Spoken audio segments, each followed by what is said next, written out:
বিরাট কোহলি সবাইকে অবাক করে দিয়ে 12 মে 2025-এ টেস্ট ক্রিকেট থেকে অবসর গ্রহণ করলেন। 14 বছরের বেশি সময় ধরে চলা এই টেস্ট ক্রিকেটের অধ্যায় এখানেই শেষ হচ্ছে। বিরাট কোহলির টেস্ট ক্যারিয়ারের কিছু তথ্য আপনাদের সাথে শেয়ার করে নিচ্ছি। 2011 সালের 20 জুন ওয়েস্ট ইন্ডিজের বিরুদ্ধে বিরাট কোহলির টেস্টের প্রথম অভিষেক হয়েছিল।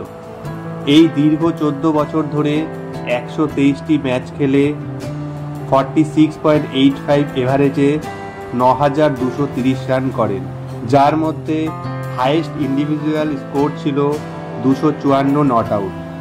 এর মধ্যে রয়েছে 30টি সেঞ্চুরি ও 31টি হাফ সেঞ্চুরি এবং 7টি ডবল সেঞ্চুরি।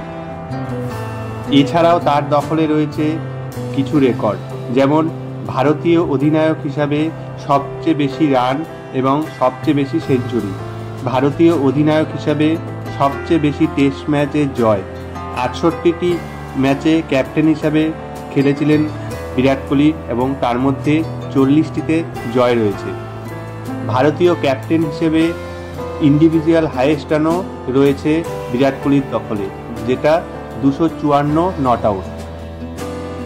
এছাড়াও 2018 সালে ICC cricketer of the year নির্বাচিত হয় বিরাট কোহলি এবং বিরাট কোহলির অধিনায়কত্বে ভারতীয় team ICC test team of the decade নির্বাচিত হয় 2010 থেকে 2020 সাল এবং পরপর দুবার ICC test team of the year হয় 2018 সাল ও 2019 সাল।